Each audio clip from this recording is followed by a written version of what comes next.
राम राम जी, राम राम। कार्तिक महात्म भाग 6। विष्णु भगवान की जय। नारद जी बोले, अब मैं ब्रह्म मुहूर्त स्नान करने की विधि कहता हूँ, ध्यान पूर्वक सुनिए।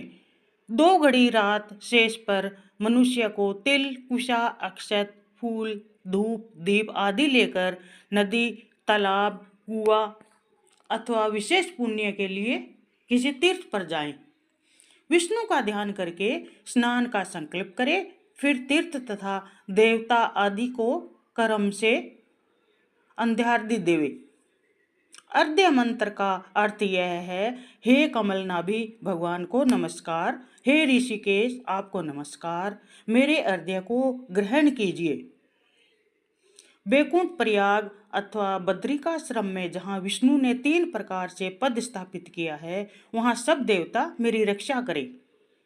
भगवान को नमस्कार करके मैं इस जल में स्नान करने को आया हूँ। हे भगवान, आपके अनुग्रह से मेरे सब पाप कट जाएं। आप राधा सहित मेरे दिए हुए अर्घ्य को स्वीकार कीजिए। इस प्रकार पूजा करके नाभि तक जल में घुसकर विधि पूर्वक स्नान करें।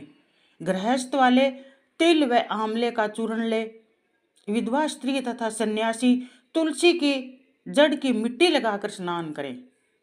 परंतु सप्तमी, अमावस्या, द्वितीय, दशमी और तेरस को तिल व आंवला नहीं लगाना चाहिए। स्नान का मंत्र है, सभी पापों को नाश करने वाले विष्णु भगवान मुझे पवित्र करें। वेद रहस्य यज्ञ सहित सब वेद मंत्र कश्यप मुनि और देवता मुझे पवित्र करे। इस प्रकार मंत्रों द्वारा स्नान करके पवित्र हाथ में लेकर देव, ऋषि, मनुष्य और पितरों का तथा विधि तर्पण करें। फिर जल से निकलकर पवित्र वस्त्र धारण करें। प्रातःकालीन कर्मों को समाप्त करें। भगवान की पूजा आदि करके एकाग्रचित्त से हरि प्रिया तुलसी जी की पूजा करें। परिक्रमा देकर प्रणाम करें तथा स्थिर चित्त से हरि कथा सुने।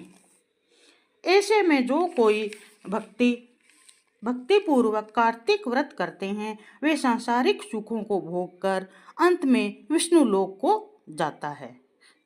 कार्तिक महात्म भाग 6 समाप्त। बोलो विष्णु भगवान की जय।